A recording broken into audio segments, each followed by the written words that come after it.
Ribuan tahun silam, di selatan Jazirah Arab, ada negeri yang tumbuh hijau di pelukan padang pasir, Saba. Dari kejauhan, istananya berkilau seperti cermin yang memantulkan matahari.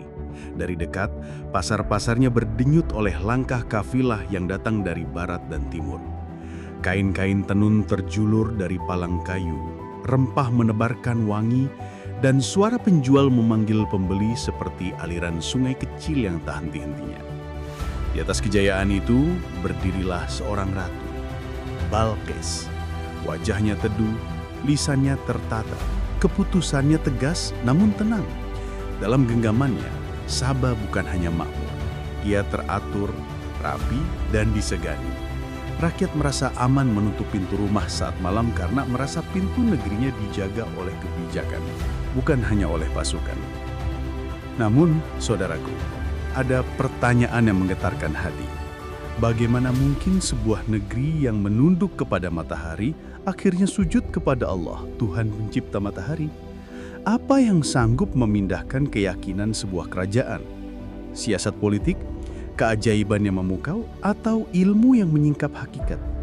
Di titik pertemuan antara Balqis dan seorang nabi bernama Sulaiman alaihi salam, nabi sekaligus raja yang memerintah manusia, jin, dan burung, kita akan melihat bagaimana kekuasaan diuji, kebijaksanaan ditimbang, dan iman akhirnya dipilih. Sebelum kita lanjut lebih jauh, tekan tombol subscribe sekarang, biar kisah-kisah rahasia zaman seperti ini terus hadir, menuntun hati dengan cahaya ilmu, dan menenangkan jiwa dengan hikmah. Assalamualaikum warahmatullahi wabarakatuh. Bismillah, mari kita mulai.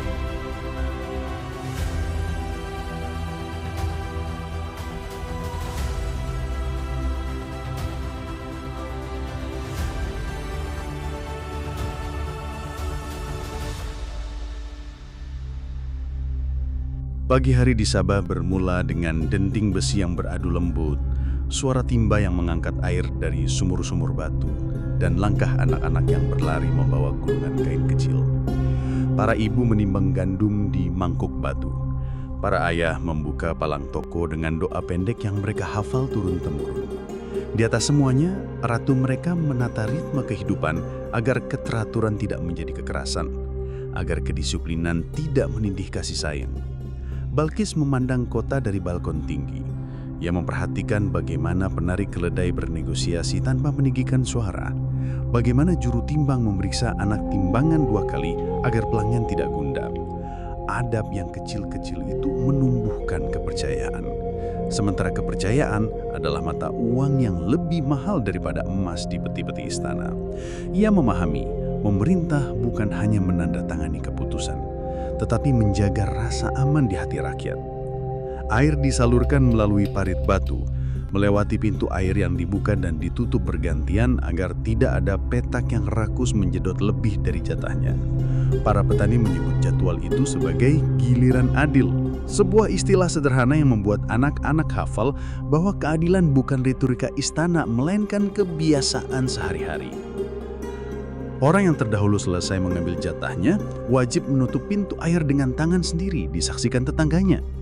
Dengan begitu, amanah tidak hanya berdiri di atas ancaman, tetapi di atas malu bila khianat. Di gudang, biji-biji gandum dikeringkan pada rak bertingkat, sementara kurma disortir menurut tingkat kematangan. Seorang mandor yang rambutnya memutih berkata kepada murid-muridnya, "Nikmat harus dikelola. Jika kita memuja nikmat, ia akan memperbudak.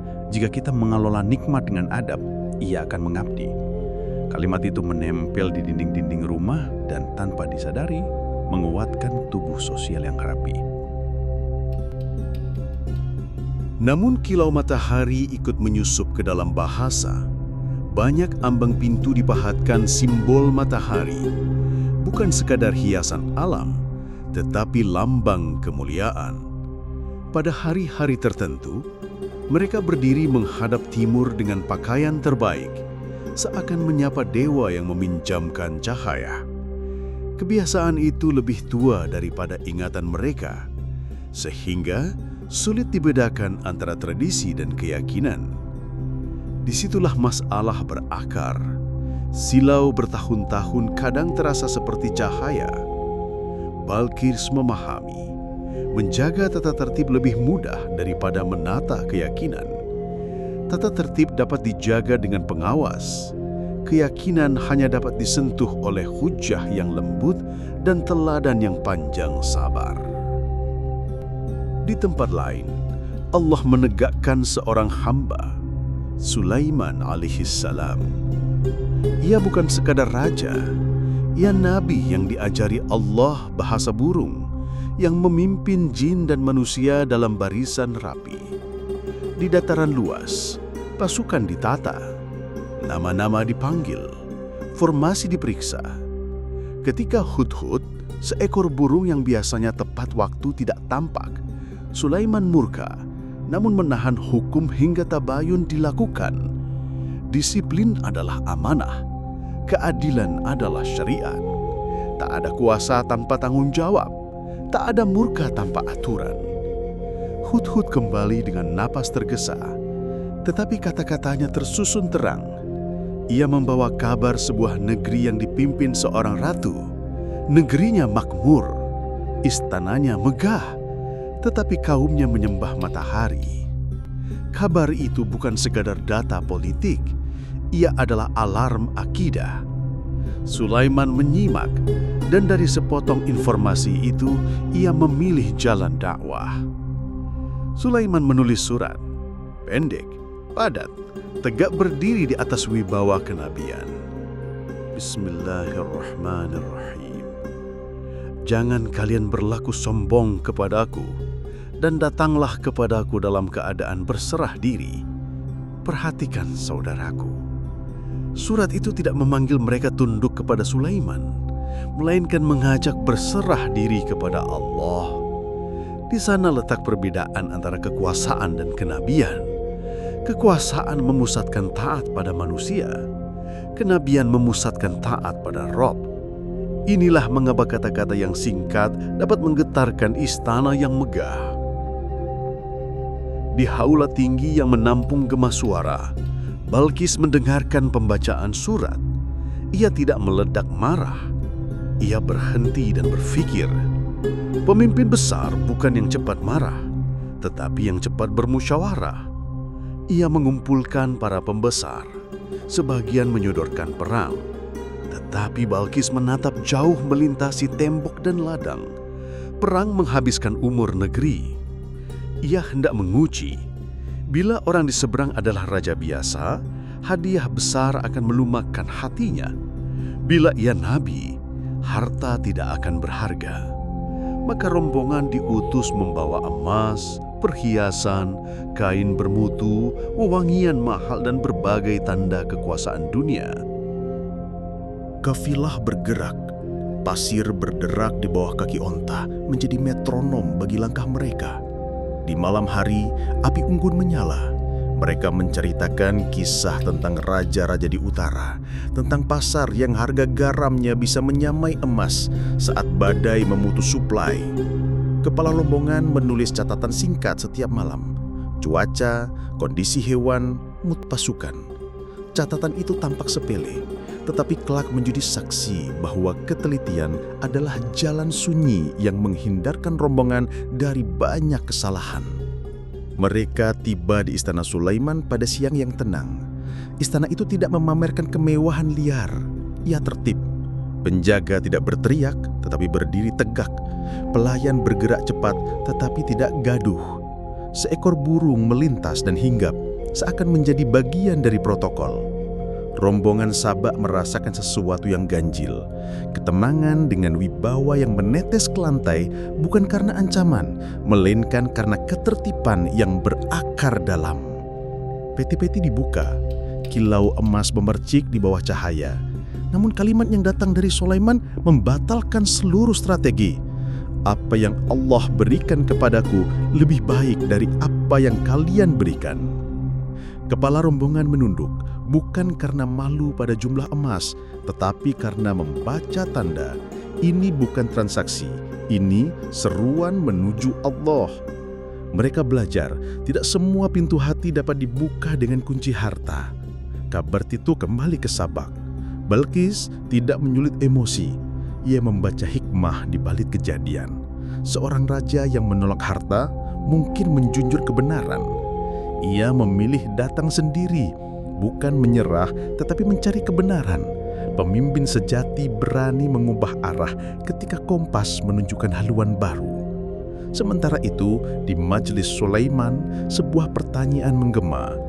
Siapa yang mampu membawa singsana Balkis sebelum ia datang? Ifrit dari golongan jin menawarkan kecepatan yang mengagumkan. Tetapi seorang hamba yang memiliki ilmu dari kitab berdiri lalu berkata, "Aku akan membawanya sebelum engkau berdiri dari tempatmu." Sekejap mata, singsana itu hadir. Ukirannya rumit, permata yang terpasang, bekas tangan sejarahnya di hadapan Sulaiman. Sang nabi pun bersyukur. Nikmat adalah ujian, syukur adalah jawaban. Sulaiman memerintahkan beberapa perubahan halus pada singsana itu, bukan untuk mempermainkan, melainkan untuk menghadirkan cermin. Apakah Balkis akan emosional atau tenang, memaksakan persepsi atau jujur pada fakta? Rombongan Balkis memasuki istana Sulaiman. Sambutan yang datang adalah kehormatan, bukan penghinaan. Ruang-ruang istana memantulkan keteraturan. Tidak ada gembilap yang menutupi kekacauan. Tidak ada gaduh yang menutupi kekosongan. Ketika singsana diperlihatkan, mata Balkis mengenali miliknya. Akalnya menangkap perbedaan. Saat ditanya, ia menjawab, seakan-akan inilah dia. Jawaban singkat tetapi memotret kecerdasan. Ia jujur pada yang dilihat, rendah hati pada kemungkinan berbeda, tenang di tengah kejutan. Satu kalimat, 3 kebajikan. Setelah itu, Balkis diarahkan memasuki haula berlantai bening. Dari jauh, ia tampak seperti air yang membentang. Refleks, Balkis menyingkap pakaiannya agar tidak basah. Namun, Sulaiman menenangkannya. Itu kaca.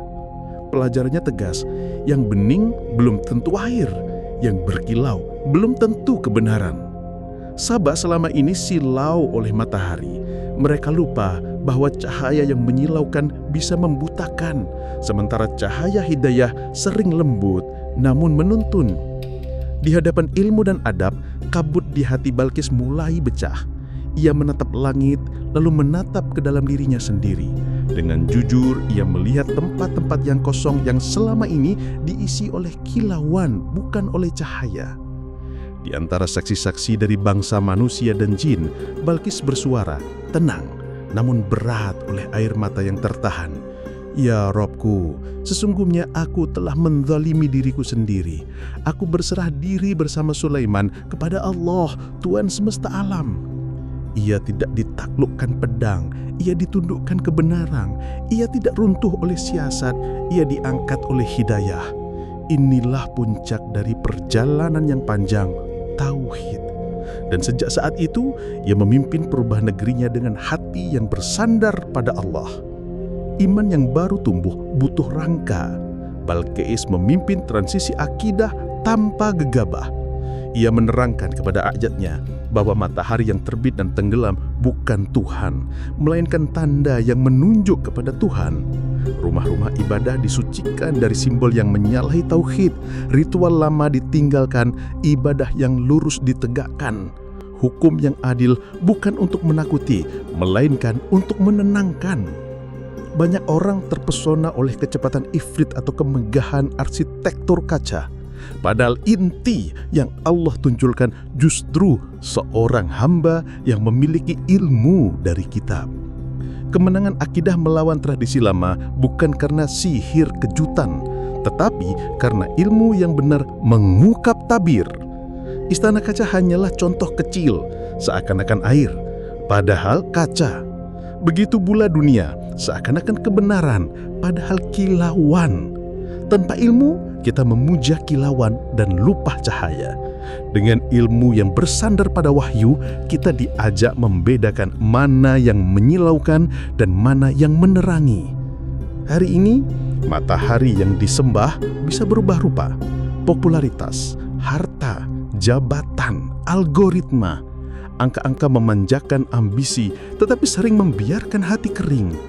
Belajarlah dari Balqis, ketika kebenaran datang, rendahkan hati. Belajarlah dari Sulaiman, ketika nikmat datang, bersyukurlah. Peganglah pelita ilmu yang bersandar pada wahyu, agar kita tidak terperosok dalam kesilauan. Ya Allah, terangilah hati kami dengan cahaya tauhid, lindungilah kami dari kesilauan yang menipu, karuniakan kami ilmu yang bermanfaat dan adab yang menjaga. Kokohkan kami memimpin diri dan keluarga menuju ridha-Mu. Amin. Jika kisah ini meneguhkan hatimu, dukung dakwah kebaikan ini. Subscribe, like, dan bagikan agar lebih banyak saudara kita yang merasakan sejuknya hidayah. Wassalamualaikum warahmatullahi wabarakatuh.